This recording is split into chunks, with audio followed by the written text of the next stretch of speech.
Hey everyone, welcome to the ZBN podcast. I'm your host, Spigel. With me tonight for this excellent episode that we've planned here, I have Hextuple. Well, that's presumptuous. Well, that's what you think. This is going to be our best episode ever. Also, Xiaber. Yo. And once again, joining us, a 4-person show, special guest, Link. Piddle is with us once again. Yep, great to be here again. So everybody has actually, all of our guys have been on recent episodes. So this is going to be a good one, I think. We're just gonna go ahead and do the topic because there's no news, and even if there was, it would be on Minish Recap, our brand new show where we talk about video game news in 10 minutes or less. Go check that out if you haven't heard of the Minish Recap. We just did a show about how Sega is going in the toilet. And I thought it was pretty good, so go check that out. It's a good precursor to what we're going to talk about here, isn't it? Hopefully not. Companies going down the toilet and what Nintendo can do not to do that. Yeah, so our topic is, what are Nintendo's biggest problems and how should they fix them for the next generation of games? Next generation of game consoles. AKA how not to be Sega. Yes. So basically, we all know that Nintendo's had some issues this generation. And arguably for a long time, but they've really started to become more magnified as time goes on and consoles are getting more technologically advanced. Obviously, Wii U's having a lot of trouble keeping up with PS4 and even Xbox One. Obviously, Nintendo had their sales meeting or whatever it was the other day, announced they have shipped 9.2 million Wii U's worldwide, which is a pretty good number. But not when you compare it to the PS4, which did double that in just 1 year. So, man, obviously Nintendo's not competing, and there's a number of reasons why, and why we think why that is. We're just going to go down. We've made a list, and we're going to go down the list, and we're going to talk about how we can fix it for the next generation so that Nintendo can sort of get back into the realm of competing with these companies. So, everybody, what do you want to start with? Pick something from the list because we didn't want to go straight down. So let's start with no third-party support for 100, okay. Alex. Good one to start with. And also, my name is Spiegel, not Alex. Jeopardy reference. Okay. So what do you guys think about no third-party support? Let's say, how big of a problem is this? What can they do to fix it? And someone just go. What is no Electronic Arts? Okay. Oh, wait. Are we doing the Jeopardy still? No. Yeah, that lack of Harry Potter games is really killing Nintendo right now, I think. Yeah, definitely. Well, lack of sports games. I mean, sports games definitely aren't for everybody, but when you consider how big of a market, like the sports fans, yeah, they constitute a big market, and it's sort of a market that Nintendo is sorely lacking right now. You remember back in the days of the Nintendo 64 when they had like sponsored games like Ken Griffey Baseball and Kobe Bryant Courtside and, you know, NFL Blitz, and they had all these franchises? Like, what happened? Like, where'd they all go? It's a good question. I mean, they all died. Yeah. Like NFL Blitz was huge. It's not like those companies, well, maybe they want to be the most graphically advanced, but it's not like those kind of games necessarily need it. But I guess that is sort of the selling point for every annual entry into those series. Is this time it's even prettier. The grass is slightly more polygonal and wrinkles on their clothing. So it's like, I do think the lack of graphical power has been a hindrance for the sports franchises that kind of like to push that envelope. And it's not really like you can't get a sports fix. It's that you can't get a sports fix with your favorite teams. I mean, the Wii, sure, it had like Mario Baseball, right? And it had Mario Strikers, Charge. Any of those games, yeah. Yeah, it has the Mario game, so you can get tennis and all those things. Incidentally, sorry to interrupt, but we've seen none of those games on Wii U either. So yeah, but people want, like the fans, they want to play as their team, and that's just not an option on Nintendo right now. And whether they need to make their own games, get the rights to like the NFLPA, which isn't impossible right now since I believe EA has exclusive rights again. That's correct, for like 15 more years or something. Yeah, but soccer. Yeah, but FIFA, getting FIFA back.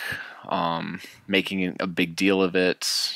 Yeah, basketball games, baseball games. I'm going to go ahead and say that sports games are like, they're not a huge issue. They're an issue in terms of sales because we know that if these games existed, people would probably buy them. Because Nintendo has now kind of finally joined the 21st century in terms of online play. I don't know what the sales of Madden 13 were on Wii U, although that game came out like 3 months later than all the other ones, so probably didn't sell very well.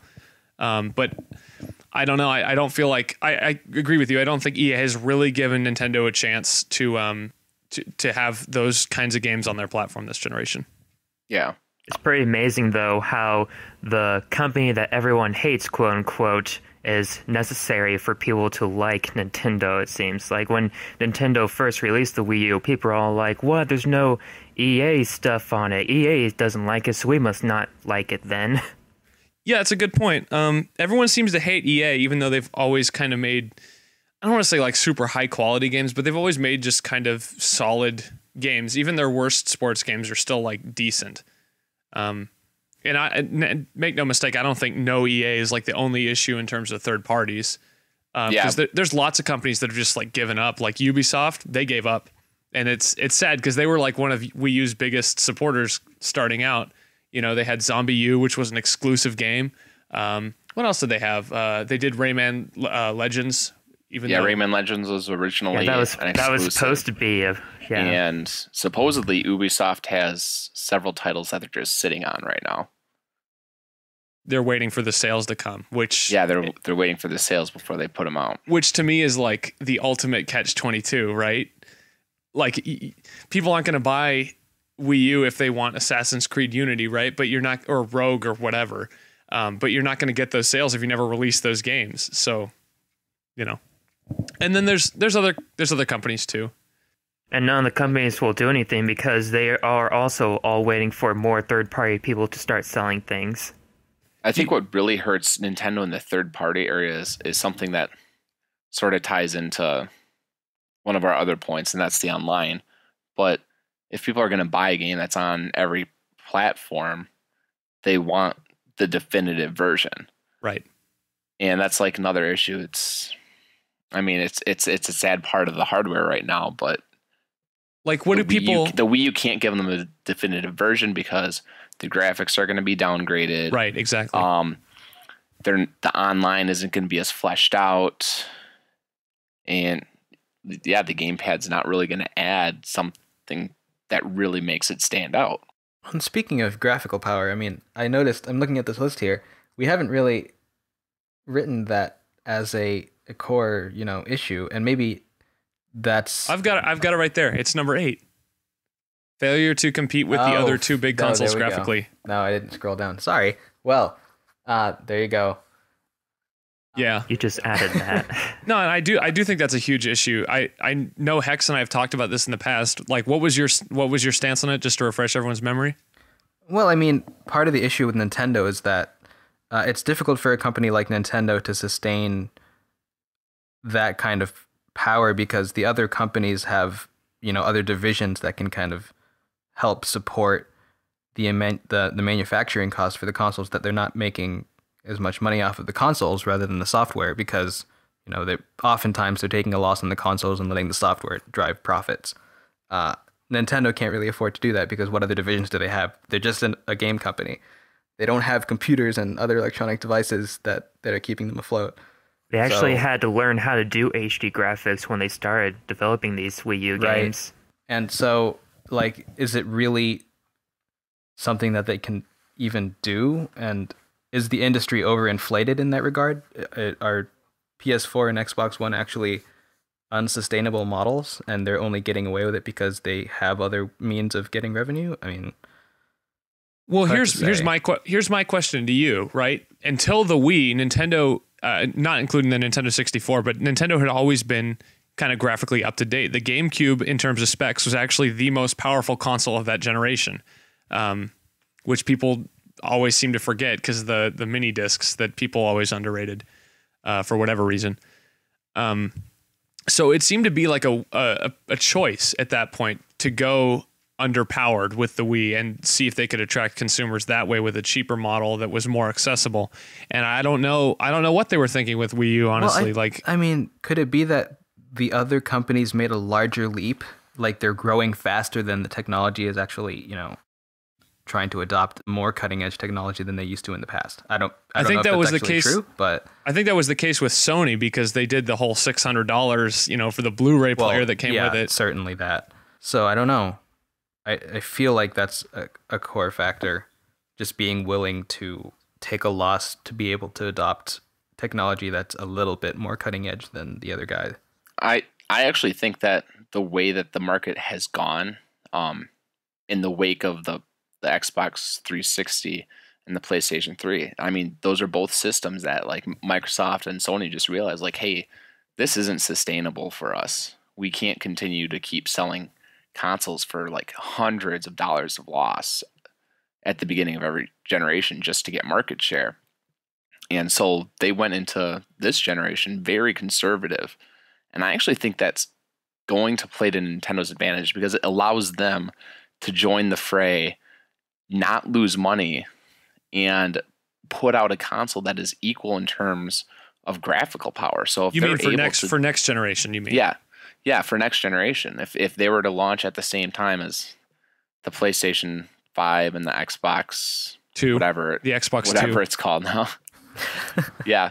I mean, they're actually in a better position, and especially so if games, which I really hope they don't go in this direction, but if games start to go in the direction of just streaming, and you're just getting a console to stream, like games from some remote server that's able to pump out graphics at really high fidelity, that's going to play into their favor even more because, they're going to be able to match their competitors in terms of graphics and everything else, and still offer like their great first parties. And then pretty much the only thing they'll be missing is the online. So you kind of answered the question that I was about to ask, which was how does Nintendo fix this problem for the next generation, or do they? And you're sort of saying that the problem is sort of getting fixed for them by Sony and Microsoft's inability or unwillingness to sell their consoles at a loss anymore. Yeah, as long as Nintendo, I mean, if Nintendo sort of decides to be at least common denominator and not go in the direction of, hey, we need to be super original, we're going to try to innovate in some crazy way again, like we did with the Wii and the Wii U. Because with the Wii, yes, it worked. With the Wii U, it hasn't paid off at all, clearly. Right. You also have to wonder how big of a difference will graphical updates have in the next console generations? That is a question that I always find myself asking, like, how much better can this really look? And the jump from PS2 to PS3 was enormous. The jump from PS3 to PS4, not that giant, Yeah, and certainly not. Like, slightly higher polygon counts. Textures are a little bit bigger, but, And here's where the PC Master Race will come in and be like, this is why you play PC games. And it's like, well, yeah, but I don't have thousands of dollars. And that's why I think they're going to go in the direction of just trying to get everybody to stream. And I mean, I know it's a little bit of a tangent, but I think that's what they want, just because it puts the companies in control of all of their software. You're not going to be able to like resell it. You're going to buy it and pretty much you're just purely buying a digital license. You don't actually have a physical copy of the game. And yeah, it's going to take a lot of the power away from the consumers. But will people really, latch onto that? I mean, we saw what happened with the Xbox One and how it was received because of the whole I think that's online only, yeah. Yeah. I think that's why like PlayStation Now is sort of, it's going to ease people into it and it's going to make people more comfortable with it. And then once next generation comes around, they're going to be like, hey, you don't even have to buy a new system. You just pay a fee or whatever, and boom, you're going to get these awesome graphics, like way above what you could get for spending like thousands of dollars on a new computer or whatever. And Would this be a continuous fee or a singular fee? That's the question that makes me super uncomfortable. I'll tell you that right now. It's speculation. Like I said, it's a direction I don't want them to go in, but I think, it gives them control. At the same time, they're able to offer better graphics. They're not going to lose a ton of money off of hardware manufacturing because they can just spend it all on the servers, and they can have a continuous fee to constantly bring in the revenue, and people will buy in. But it's going to take getting people warmed up to it, the idea with like, yeah, services like PlayStation Now. I mean, is that catching on? Is that like the whole streaming thing? I don't really know a whole lot about that and how people are receiving it, but I mean, is that widely adopted at this point? By consumers, at least? No, but it seems like Sony's really pushing like PlayStation Now. Their prices were too much at first, but like they've also got the remote play thing, so people are using you can use your like Sony smartphones now, and you can use along with the PlayStation Vita if you happen to buy one of those. I feel sorry for you. Oh wait, that was me. There are definitely Vita people that are only excited for these kind of streaming things. Yeah, like people that only buy the PlayStation 4, maybe not as much, but yeah, there are people who are like they're using their Vita to stream their games off their PlayStation 4, and like really the next logical step is to stream straight from a server. Right.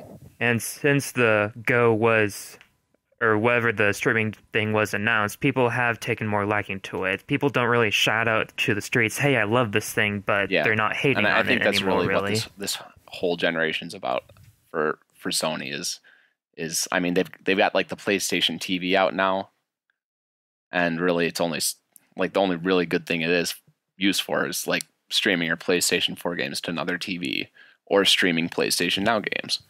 I just want to step in and like voice something that really concerns me. Like I'm scared to death that I'm going to be left behind. Like I'm going to be one of those people that didn't make it from 2D to 3D, because I'm so scared of like what all this stuff means. Because I'm an old timer at this point, right? I'm stuck in my ways of, I get my game, I put it in the console, and now I'm playing a game, and I don't want to go through all this streaming stuff, this subscription stuff. Like it makes me uncomfortable, and especially with like connectivity issues. I mean, not everybody has a super fast internet connection, and what does it mean for people like that?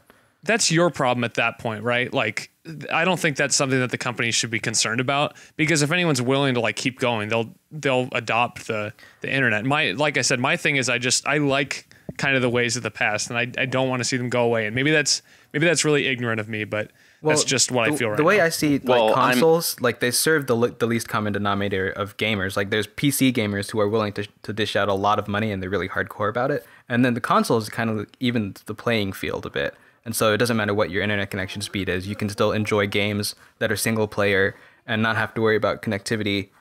But if like the mainstream gaming experience relies on an internet connection, is our society ready for that kind of thing? Are our devices that connected?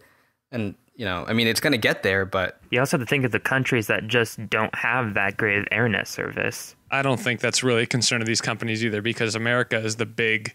And but the that's UK the thing. It's not the concern of the companies, but it does affect how the consumer is going to receive those kind of paradigm shifts. Like if society doesn't have an internet connection, then they're not going to want an online only console. If it only affects a small percentage of their market, I don't think it's going to stop them, because the way like I said, the way they'll see it is they get more control. And then most importantly, if you get people into subscriptions are clearly the way to go now. I mean, PlayStation Plus is now a required subscription for playing online. You've already have Xbox Live. We've got EA Access, I believe it's called now. EA Access that's coming out. That gives you like discounts on Electronic Arts games and free games. And it's everywhere. Subscriptions are everywhere you look. It's not just with video games. And it's because it provides a constant revenue stream for these companies. And that's what they want. They want that constant revenue stream. Right. They don't want to take their big risks and have them fail. This way it'll allow them to put something out and not really worry about it failing so much. So yeah, I think it's definitely the way to go. And people are sort of adopting it, and it scares me too, Spiegel. Like I've already conveyed to you, like how much I don't like how I can't just put a game in my system anymore. We've talked about this. Like you have to do the install process, and you have to go through all this garbage just to play a game that probably doesn't even work. You know, Yeah. like and they're actually, not to get, we're even more off topic now, but IGN did they did an article about probably a month ago now that was an opinion piece about how basically both next gen consoles, PS4 and Xbox One, are already essentially online only, just because the games are broken when they're released, and if you don't have online, you can't get the patches to fix them. So in that way, they're already starting to leave those consumers without the reliable online behind. Exactly. true. Game areas are protesting about this now. Right. I think I don't know if people are going to stand for the whole like releasing a broken game at this point, but that's so far away from our topic because Nintendo doesn't do that, that we can't really bridge that into another topic, which we've been on this online thing and this graphical thing and the power thing forever. So I actually want to move on. Does anyone else have anything to say about this? I think absolutely time to move on. But Did we ever move into Nintendo's online? I mean, well, like I said, like if this is the future, it works. It just works to Nintendo's advantage, as long as they're able to get the other pieces in place with like the party chat and everything. But yeah, do you guys want to talk about Nintendo's policies as far as friend systems and party systems? I mean, we can talk about their archaic online policies all day, right? Like they've had this problems ever since the days of the GameCube, when the PS2 and the Xbox were starting to go online, and the GameCube had Phantasy Star online, and that was it. And then the Wii came around and they're like, yeah, we're not really concerned about online play. And then like a couple years later, they're like, yeah, we kind of screwed that up. So here's Mario Strikers Charged and Mario Kart Wii. The biggest issue with online for them is how they don't have a online identity or whatever for you where you can have all your games connected to it. They still have it connected to your console. It's not So if account-based. it breaks or you lose it, I just want to say personally, this is not a huge issue for me. I don't download a lot of games. I know this is a big thing for some people though, so I'm going to lay off this topic because I could rail on people all day for not buying physical, but that's not what I'm going to do. I mean, So- the paradigm is shifting to digital download. Well, the issue so- for me is that, like, I lost my 3DS in the bag full of its games. So I lost about 5 copies of actual games and then 6 digital games also with the 3DS. Yeah, And I had to buy a lot of those back. it's a big problem. I mean, even just the talking, it's going back to the DS and putting in friend codes, and it continues to be a problem. I mean, I don't use my Wii U online, like hardly at all. And even if I did, I know that like if I'm trying to set up a Wii U Mario Kart 8 game, I'm going to be talking to people on my computer. You got to go on Skype. Yeah, Right. or something else in order to organize it, instead of rather just like if the Wii U was my go-to system, I'd turn it on, see some friends on, hey, send them a quick message Right. on my Wii U saying, hey, you want to play Mario Kart 8? And they'd be like, yep, sure, hop in. It's not that way. Yeah, like I don't understand why they haven't figured this out yet. Like it's not that hard, and it's not like they're trying to protect the kids from like bad people out there, because we have friends, you know what I mean? So why can't we have an easy system for friends to invite friends to play a game? I just don't get it. That's one of the things about Nintendo that I just never understood. Why are they screwing this up so bad? It's because they're Japanese. Sony's Japanese. Sony's a Japanese company. Yeah, I know. But what the thing is, I think Sony is better integrated into Western user experience sensibilities, whereas Nintendo certainly is not. You can just see from even their menu design. Their menu designs are so Japanese compared to what you see on the other consoles. So, I mean, they just don't understand user experience, like basic principles about UX design that has been widely adopted in the West. I mean, even going into web design and things like that, you can see how they're kind of in the past. They need to have retro studios design their next console. Oh, heavens. Yeah, I don't think they quite understand too either. Like, I mean, everything's spread out in the U.S.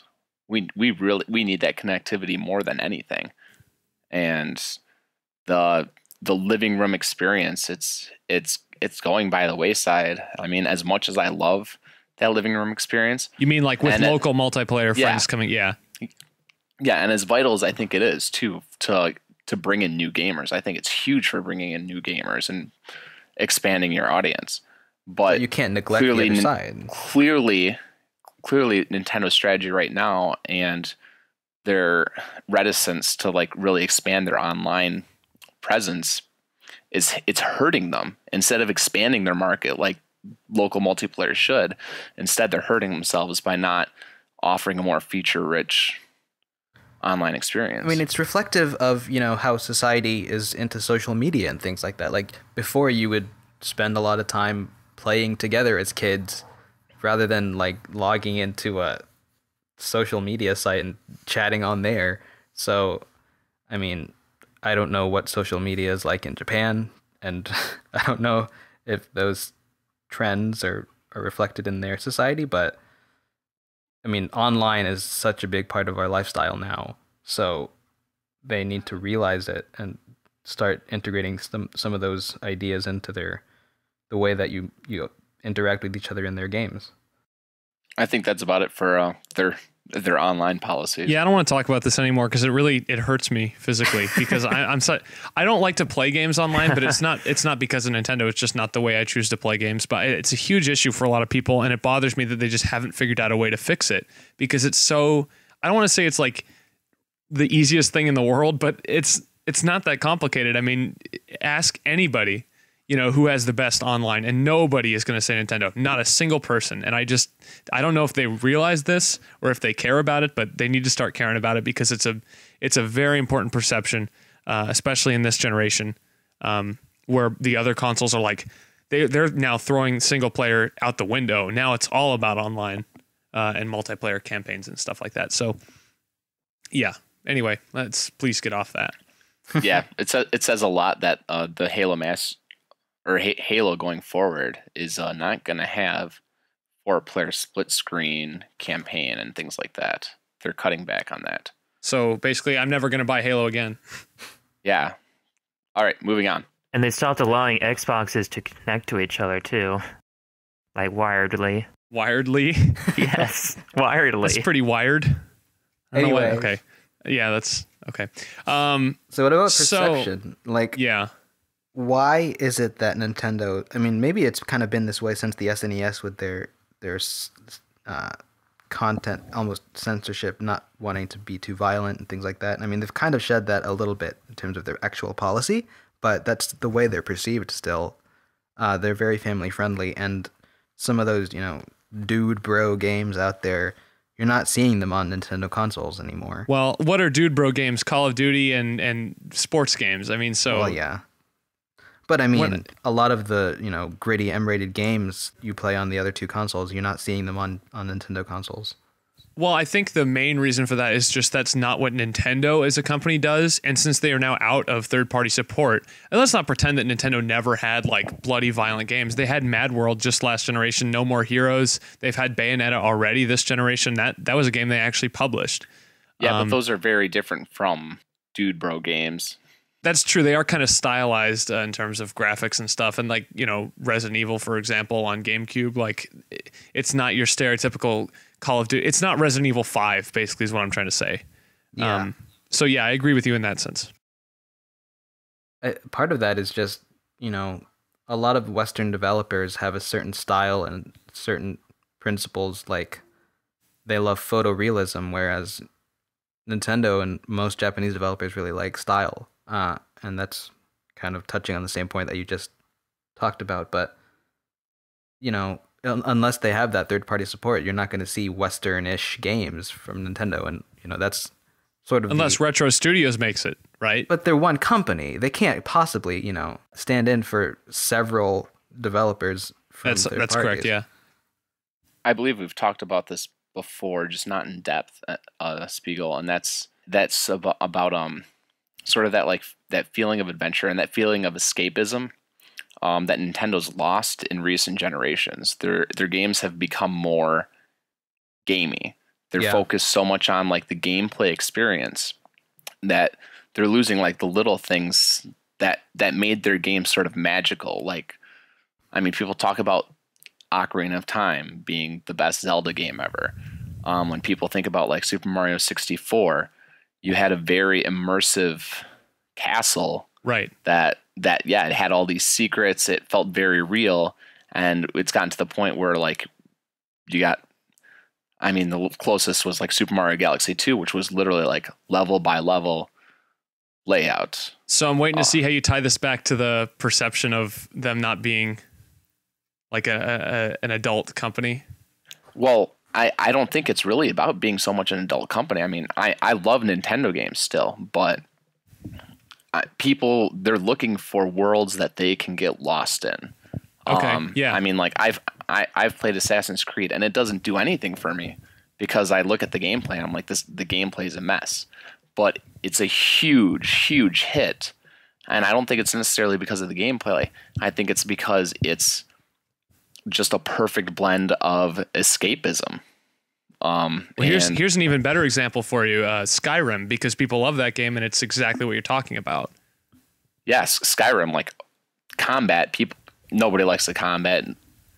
The quests are very repetitive, but yeah, I mean, it was all people talked about for months after it came out. People still hold it as the standard, right? Yeah, people still hold it as a standard. People ask for the next Zelda game. They say, I want the next Zelda game to be like Skyrim. Exactly. And I mean, that says it all right there. People want to be, they want to lose themselves in games. And Nintendo they're not offering that right now. Well, it seems like all of the companies are erring on different sides of the issue, right? Like, I want openness, and I'm willing to sacrifice the quality of the gameplay to get that openness. And it seems like gamers are okay with that today. Whereas Nintendo's like, well, we don't want to sacrifice on gameplay, so we'll sacrifice on openness. And yes, the gameplay is stellar, but it's not resonating with, the current market of gamers, because gamers are willing to sacrifice the quality of, the gameplay design if the world is immersive. Well, the funny thing is, this has kind of always been the way Nintendo's done it. Like even back in the days of the GameCube, like people will look at the GameCube when it was out and when it was newer, and they'd say like, oh yeah, I don't really want to play that because the games aren't like adult enough or whatever. And then years down the line, you'll look back at the GameCube and say, that was a pretty dang great console, because you look at all these games that you can just stack up and say, wow, those games are awesome, and they still hold up today. And I don't think that's something you get with the photorealism type design. Just because of the nature of graphics and how they evolve. And I'm kind of spewing words at this point because I'm not sure how it ties back to our conversation. Well, to make a weird analogy, I feel like it's a point that needed to be made. Right. And to make a weird analogy, it's kind of like, you make decisions in life that are really fun right now, but then you look back on them and it's like, man, that was really stupid. Why did I like that? And I think that's sort of how Nintendo games are. It's like, they're not trendy, and they're kind of classic, right? But then they also hold up better with time because they didn't do what was trendy at the time. But on the same token, they're not being trendy, and that's the issue. They're not, people like trends in the moment. So I'm not saying that their gameplay is bad. I mean, their gameplay's always been stellar. But I mean, you compare a game, like Super Mario 64 to like one of the newer Mario games, and it controls terribly compared to the newer games. And the gameplay is not as fine-tuned, it's not as precise, but it was still, I mean, it's for its time, able to pull. Yeah, it was still able to pull you into the world. And I mean, I don't want Nintendo to completely lose track of like how important gameplay is. I just feel like they're putting too much of a focus on the gameplay aspect of their games, and they need to just branch out again, say like, hey, we want to inspire people's imaginations. And like that, even like I feel like that even goes down to like the very core of one of their biggest developers, Miyamoto. And like games like when he first started creating games, Legend of Zelda, it was capturing what he felt when he was a child, correct? Mm-hmm. Yes. And Pikmin is gardening, and Mario Sunshine is him cleaning graffiti off the side of his house. Yes. I mean, like that was a joke, by the way. Cue laugh track. Okay. Well, that last one didn't happen, right? But no, it didn't happen. That's why it was a joke. He did get inspired by gardening. That is not a joke. Yeah. Zelda, I forget what his inspiration for that was. What, like exploring the woods or something? Yeah, caves near his home. Caves. Yeah. But yeah, it's like he was harnessing like his feeling of like exploration and finding something new when he was a kid. And this is what gamers got. And like even he's gotten off track of what sort of made him, like, practically for a while, Nintendo fans considered him, they just put him on a pedestal. It was him and Yokoi, right? Else. Him and Yokoi making all the fantastic classic Nintendo games. And it's still kind of the case. Like if you look at recent projects that Miyamoto has been a part of, like he oversaw Pikmin 3, which was fantastic. What else did he oversee recently? Skyward Sword, which was a disaster. But I mean, no one can make everything fantastic, right? And I think that just comes with the fact that he's growing old now, and you know some of the things that influence his life is reflected in the way he designs games. And so I think it's not that he's making bad games; it's that what resonates with him doesn't necessarily resonate with what like the youth are really into. By the way, can we go on a quick tangent here and talk about how awesome Splatoon looks and how it's made by the youngest team of developers like Nintendo's ever had since Miyamoto? My goodness, Splatoon looks fantastic. Splatoon is going to be this game, I think. I think Piddle said it at one point in recent memory. Like he was talking about how Splatoon would be a return to the golden age of Nintendo gaming or something. And maybe I'm hyping up what you said too much, but well, I mean, it could usher in a new time where they're blending their old talent with their new talent. I mean, right now it's like completely just the young guys, but what if you actually combined, you know, the really good old guard and then take some of those younger sensibilities? What could happen, you know? It's not going to be a golden age. It's going to be a platinum age. Oh, well, like Club Nintendo. Yep. They didn't even have to use all their coins to get there. We are beyond gold. We are in platinum now. What comes after platinum? Like diamonds. Fire, diamonds, and then like plasma, space dust. We're in the space dust age.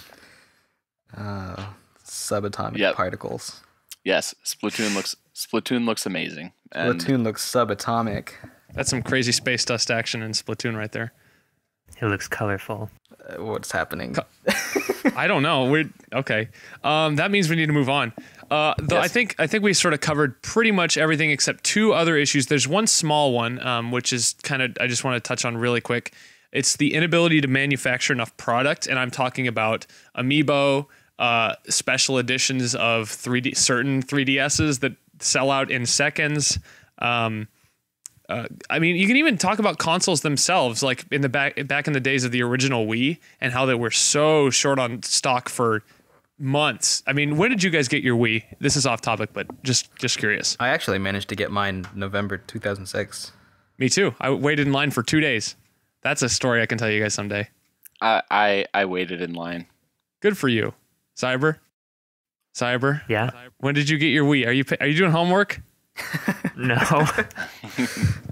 I got my Wii I think it was like the second Christmas after its release.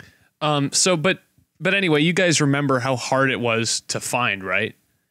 Oh yeah, my dad ended up my dad was first in line at the GameStop when they came in one morning, and like the guy fifth in line, there were only 4 Wiis. He's all like, my daughter has cancer, and my dad's all like, sure she does.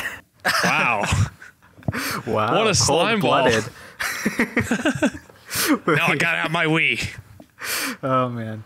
That's terrible. Wait, did we talk about the fact that their marketing and advertising is kind of trash?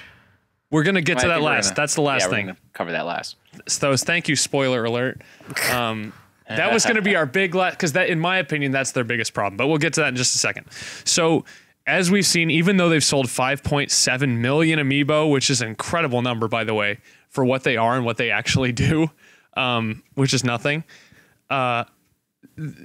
It's amazing to me that they haven't been able to produce enough. I can't really blame them. I mean, they're really sort of they're running a tight ship right now. They don't want to produce too much of anything.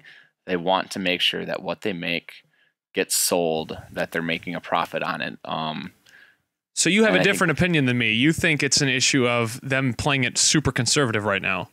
Yes, I think right now their goal is just to sort of like make it through this generation, survive it, keep it as profitable, or minimize their losses, whichever it is. They've been profitable the last 2 quarters, whatever that's worth. But that's an issue of the yen. That's true. Yeah, that there are multiple factors that might be at play there. And yeah, I think they're just trying to play it safe. They're trying to ride it out and make it through, and that's why we're not seeing a lot of product right now. Another thing is that they're not a toy manufacturer. Like Disney has the ability to make a lot of merchandise for their Disney Infinity stuff, but right. Well, Nintendo's they're kind of like they fresh are in this a market, toy right? manufacturer. Well, I mean, they've been toy manufacturers. well, yes, but they don't have the same infrastructure that modern toy companies have. They've been focusing on games for the last how many years, so they just have to kind of spin up a bit.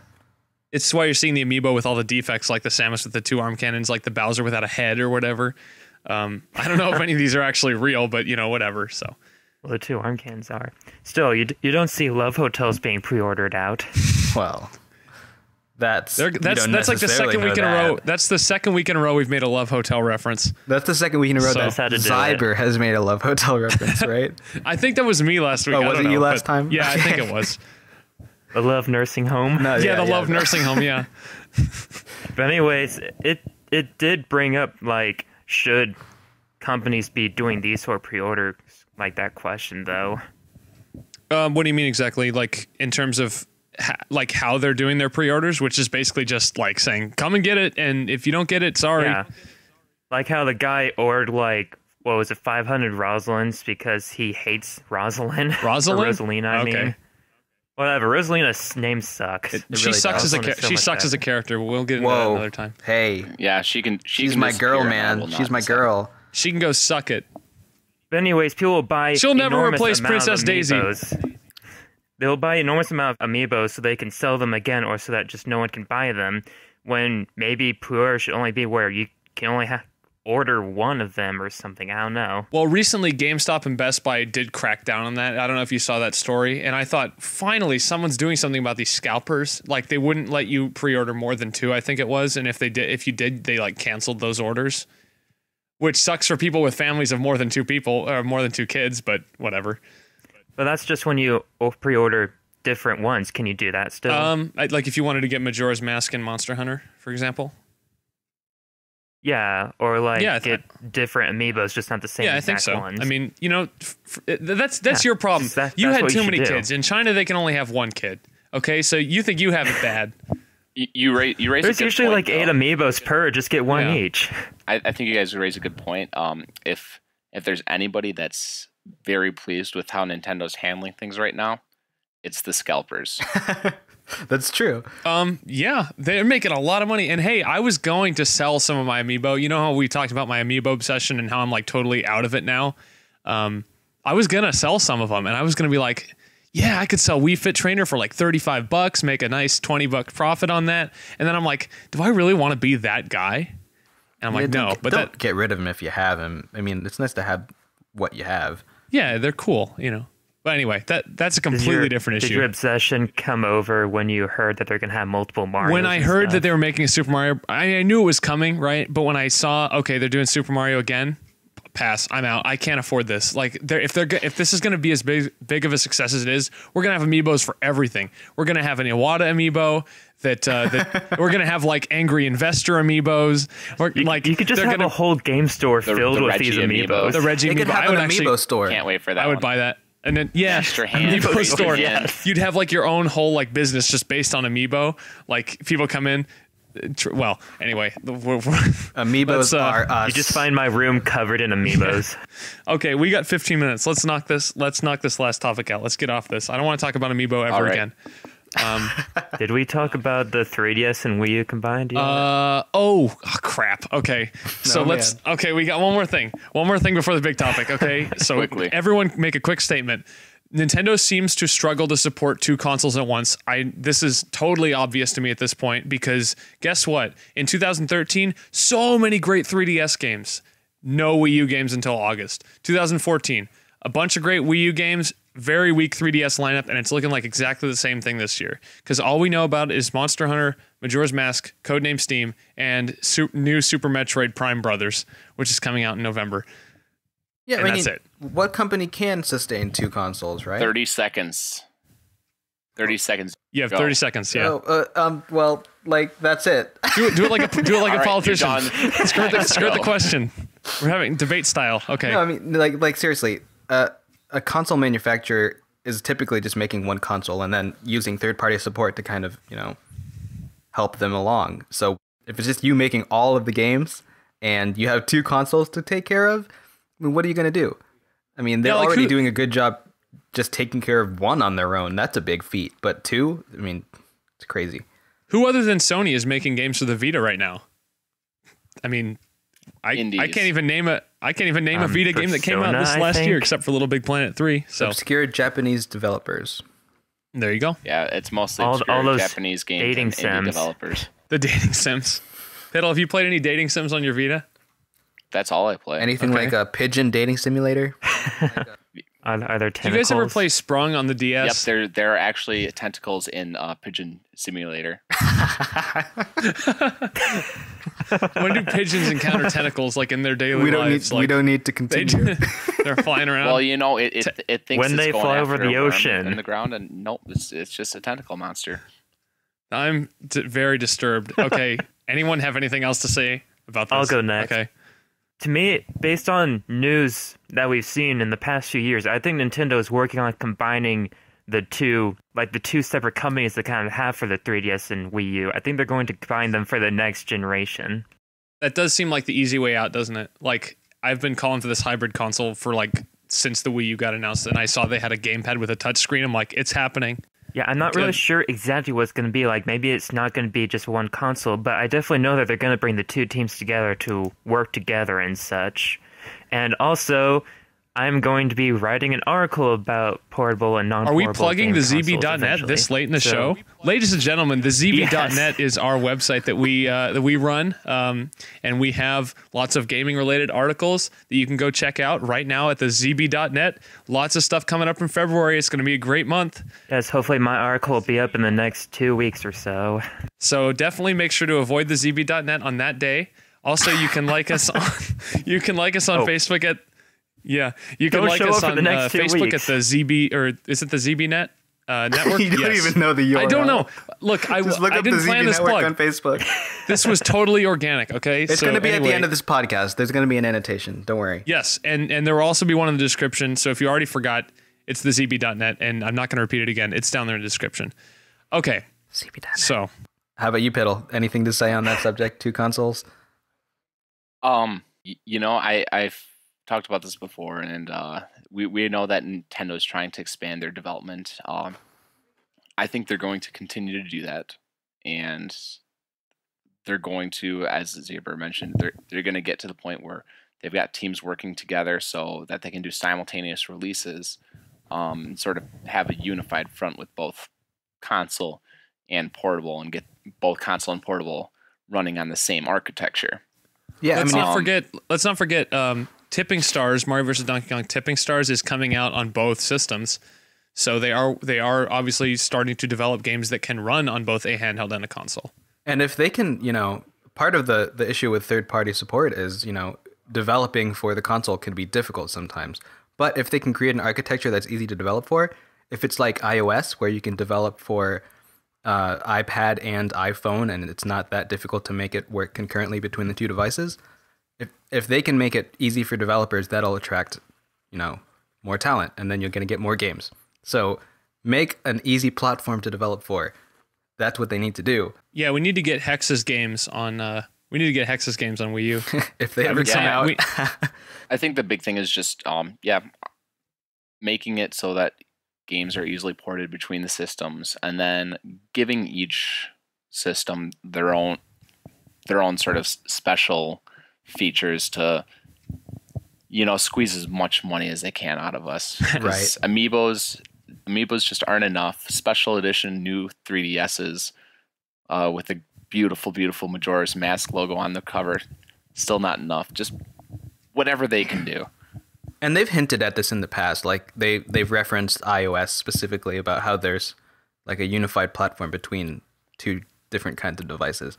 And if they can, make it so that developing for the Wii U or whatever the successor to the Wii U is in the next portable, if they're still two separate things, if they can make developing for either one more comparable rather than two very different experiences, then it'll be easier to support two different consoles if they still have them. Yeah. Okay. All right. Last thing. The moment you've all been waiting for. I do want to mention, this is another thing we didn't mention. We don't need to really talk about it.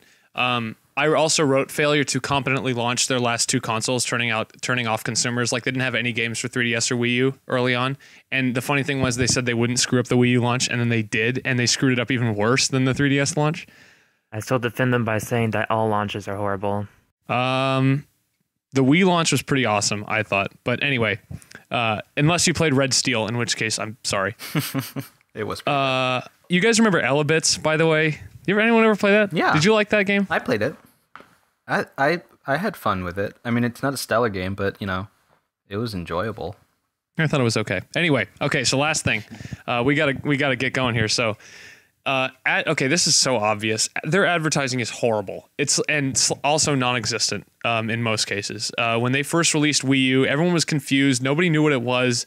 I still have people coming into Game Retailer where I work and telling me like, oh, this is just a handheld Wii or something. And I cannot believe that after the 3DS and the confusion surrounding the 3DS, I mean, the average consumer thought the 3DS was just a DS that with a had 3 a 3D in front of screen. Yeah. Yeah, that literally just had a 3D screen. That's all people thought it was. At least they didn't think it was just an attachment for the regular DS. And even like with me being a big Nintendo gamer and everything and talking about Nintendo all the time, and my girlfriend at the time, she had a DS herself. She thought a 3DS was just a DS that did 3D. So it clearly was a mixed message, and you think that they would have learned going forward with the Wii U that like a similar looking console and then just adding a gamepad was just going to cause confusion. I get the idea that they were trying to build off the success of those brand names because the Wii and the DS are two of the biggest selling consoles in the history of the world, but they screwed it up big time. Do they not have focus groups? They would have been much better off calling it the Wii 2. Yeah, or seriously. anything else. They could have called it. Oh, I don't understand this because like they've done this numerous times, like the SNES or all the Game Boys. It's true. They've always had a problem with now this. An issue. Well, I mean, it's like it depends on how derivative the name is. Like the Super Nintendo sounds like it's something that is better than a Nintendo, right? The Wii U, like a 3DS isn't. It's a barely different name. It's the Wii U. You could say it's the Wii's U, or the 3DS. It's just a 3D DS. And then they were clever with the name. It's not so much the name either. Like, I mean, if you look at the Game Boy versus... Yeah, the Game Boy Color is very similar to the Game Boy. But the Game Boy Advance had a very different form. The DS was hugely different. Then you had the Advanced SP, which wasn't actually better besides the... It had a backlight, a better battery. It had a flip screen so that you could... I totally disagree with you on that. But it was still essentially the same system. Right. The games were the same. Yeah, it was essentially the same wasn't a new system. platform.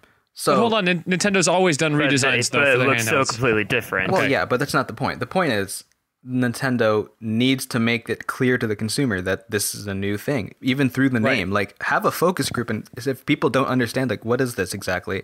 The name was bad. It's like someone was just in their bedroom at night, and they were like, let's call it the Wii U, and then they didn't ask anybody to approve it or something. They just went with it. That's what it feels like to me. It's like I said, it's the form factor too. I mean, you look at a Wii U box, and it shows at first glance, you're like, oh, it's a Wii, but it's a blurry Wii far away. Yeah, but there's a tablet that comes with it. So it's a really mixed message because people don't know what they're buying. They look at it and they like first glance, it's like, yeah, that just looks almost exactly like a Wii. You really have to take a good look. I still think that it's just because they didn't clearly say it's a new console.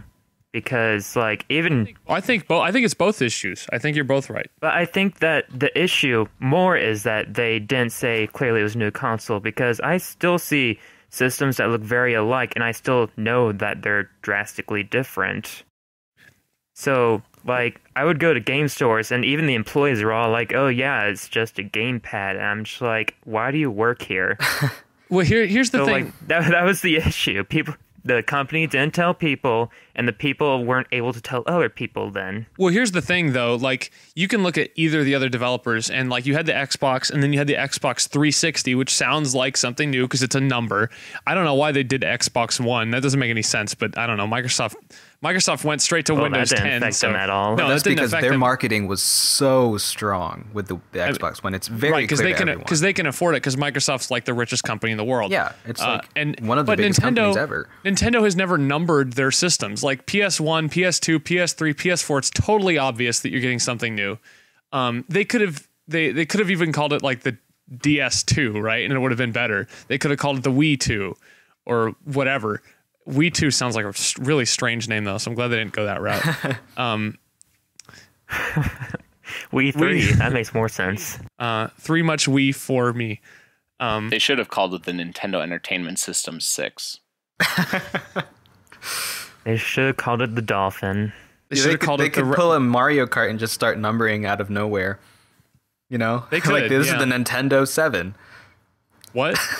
Okay. If they did. Well, they did have Nintendo 64. Yeah. but- So what would happen if they like actually made it to that many consoles? Like they just Nintendo 83. they would do what Madden does, and they're just gonna skip that year, and they're just gonna be like, yeah. So we went straight from the Nintendo 63 to the Nintendo 65, They might as well just call it the Nintendo X or something. Nintendo 60X. Skip straight to 10. Go. Nintendo 2015. Nintendo 20XD6.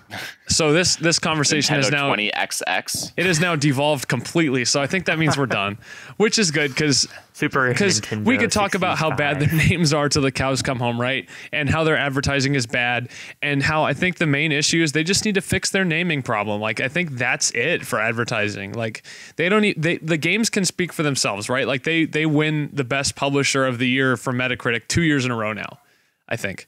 Yep. So, I mean, it's not the games. It's just the way that people perceive the console. And there, I mean, like we've talked about, there are other issues, but that's it, right? And until Nintendo figures that out, they're going to continue to have problems with Wii U. And I think the way that the system is currently set up, I don't think they can fix all of the problems, which is sad, but I think that's where we are. Yeah, people just need to see it as a system that's cool and a system that they can count on their friends playing as much as they're going to play. So to wrap things up then, how optimistic are you guys for the future of Nintendo's consoles? Like, do you think they're actually going in the direction that they need to be? Or do you think that they're still kind of veering off and they need to change things before it gets worse? That's a good question. I think they're taking tiny steps in the right direction, but I think they're too small. I think they need to do something more. For example, I think they need to make it clear that they're going to support third parties in the future. Like they have any third party support they've gotten, they haven't really supported that game that much, except for Sonic Boom, and that game was a piece of crap. By the way, I want to make a little correction. This is totally unrelated, but in the Minish recap earlier, I said that they had not reached 100,000 units. I was wrong. They actually have reached 100,000 units. They're 180,000 units. That's it. Which it still sold more than Bayonetta, which is embarrassing. Wow. Well, kids don't want to look at Bayonetta. They want to look at furry Sonic. Oh my goodness. They don't want to look Okay. at furry Bayonettas? Well, they do have a Star Fox Bayonetta costume, and which true. I will admit I have spent a lot of time playing with. But go ahead and I'm kidding. Maybe. Go ahead and answer the questions, guys. Hex's question.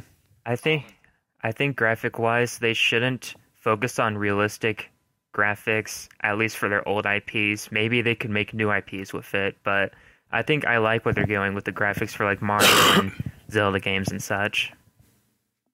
So do you think they're going down the right path in terms of like where they're headed for next generation? I think it's very hard to tell. I feel like they keep going back and forth on some decisions. So I can't really tell from this point yet. Yeah, and that's what I mean by the tiny steps. Like sometimes it feels what they do is somewhat anti what the message they've sent is. I realized something we could have also talked about was their virtual console. That's another topic altogether. We don't have time for that right now. We could do a whole show on that. Jeez. Let's do it now. I believe that in some ways they are taking some of the steps that they need to take, and they're expanding their development. They're trying to build a unified system over all their consoles.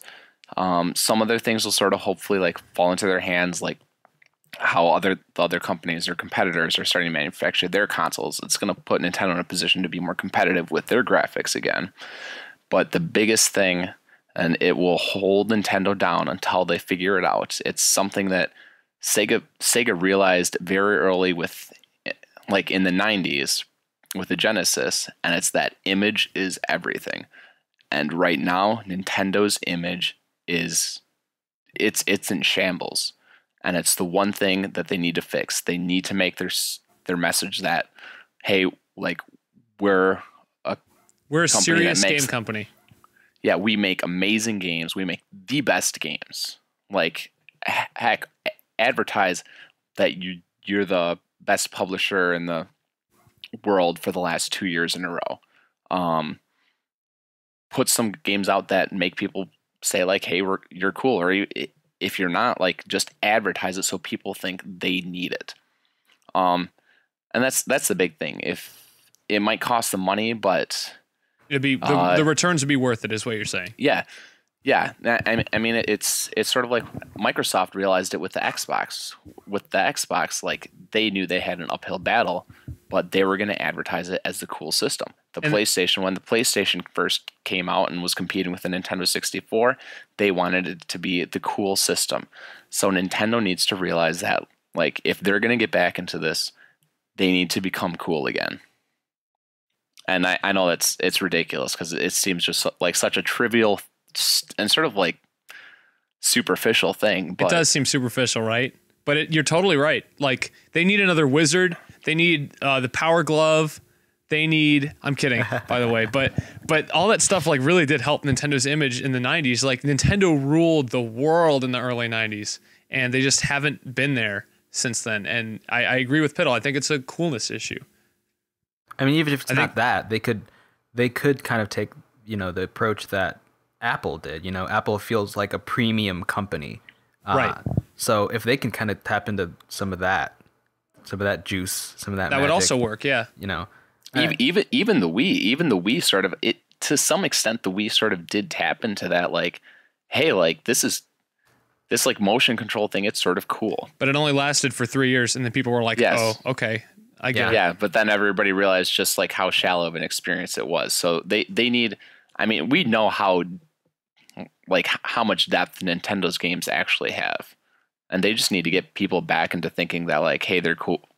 Yeah, this is the cool thing to play right now. So the way I see it is Nintendo is at a crossroads at the moment. They're at a complete standstill. They take one good step and then they take one bad step, one after another, and they're not moving. There's no trajectory. They're not going downhill. They're not going uphill. They're just staying in one place. And what they need to do is start making more good decisions than they make bad decisions, which is how they avoid becoming Sega. That's such right? an easy thing to say. I know, such an easy thing to say. You kind of see what I'm saying though, right? Sometimes with that was awesome, great job Nintendo, and the next thing they do is well, why'd you do that? They need to start, making the right decisions more often than not. And if they can, figure out and not act arrogant like they're doing everything right, which they seem to do a lot, they can figure out what's wrong and, tackle it head on. I mean, it's hard to say. We haven't done a very good job being the Nintendo doctor or anything like that. No, I disagree. Nintendo, listen to this show and all your problems are solved. Hire us. We're like Dr. Nick for Nintendo. From The Simpsons. Replace your current PR team with us. Yeah. So, let's get Nintendo to promote this show. Well, no, they wouldn't do that, though, because we ripped into them pretty good. So they already have the Treehouse. The Treehouse just hires people from IGN mostly. So exactly. Anyway, So I have one last question for you guys before we end the show. I know we've gone super long, but that's okay because everyone's still listening. Because I thought this was a really good show. Not to toot our own horns, but I really enjoyed doing this show, and I really hope you guys enjoyed listening to it. Last question. One word answer. I guess it's not one word, but just like quick answer. When is the successor to Wii U coming out? What year? Everyone go. 17 or 18. 17. 2017. 17. I think that's the. I don't see it. It's not over this year. No, That's you impossible, misinterpreted what I said. The year is 17. Oh, the year 17? Mm-hmm. Okay. All right. Well, that's a good answer. I think. No. Old as Jesus. It's not. Yeah. Okay. Well, that's it. Some symbolism there. That that can be Jesus their advertising. Brings us the best their advertising will just be like Nintendo. Jesus riding a dinosaur playing the Nintendo 7. Good as Jesus is their new. Okay. If Jesus played it, I'll play it. It reminds me of the I don't know if you guys ever saw the advertisement of like I think it was a Nintendo Power, but they were there's like a bunch of kids in a Jeep like holding Nintendo controllers, and they were like playing all these games, and they were like going through space. I don't know. That was awesome. You're gonna have to show me that. I need to see that. We're gonna have to find that. We're gonna find that. We're gonna put it in right here. Okay, and so while you look at this awesome image, I just want to remind you guys of a couple things. Everyone who's still listening, which it's a miracle, honestly. We do have a Facebook page, the ZB Network, that you can like. We have our website, thezb.net. You can also leave comments. Please leave comments because we talked about a lot of stuff, and we'd love to get you guys' opinions on some of this stuff. We do take user questions. We're going to start answering them again. We just need to get some. Shout out to ChazZF, who's been leaving comments on all of our videos. You're awesome, dude. We really appreciate that. Make sure to like us, subscribe to our channel if you liked our show, share it with your friends if your friends are actually Nintendo fans, if you actually have friends, which Wow. I don't know. You listen to this podcast for an hour and 15 minutes. I don't know if you've got like the kind of friends that would, I don't know if you got friends if you're spending an hour, 15 minutes listening to this show, but that's okay. So do all the stuff I said because we love it and we love your guys' support and we love you guys in general. Everyone talk about how much we love our viewers. So we love our babies. viewers. Whoa, that's a little, too intimate. Too far, Xiaber. Politicians do it. That's true, and we did just have a debate style 30-second answer, which turned into a minute and a half long answer. So very political on the ZB.net. Big February for the ZB.net. Check us out. Thank you for listening to the ZBN podcast. We really appreciate you sticking around with us throughout all of our ups and downs and a lot of ups. Man, this in my opinion. podcast has more endings than the Lord of the Rings. This outro itself is like half the podcast at this point. So thank you everybody for listening. For Hex, Xiaber, Piddle, Spiegel, Mr. Chris, Twilight Prince 12, Vegas Slayer, Jack Lost, and Smirtrius77. This is Spiegelwees signing off. Thanks for listening, everybody. Good night. I really have to pee. Well, Keep that in there.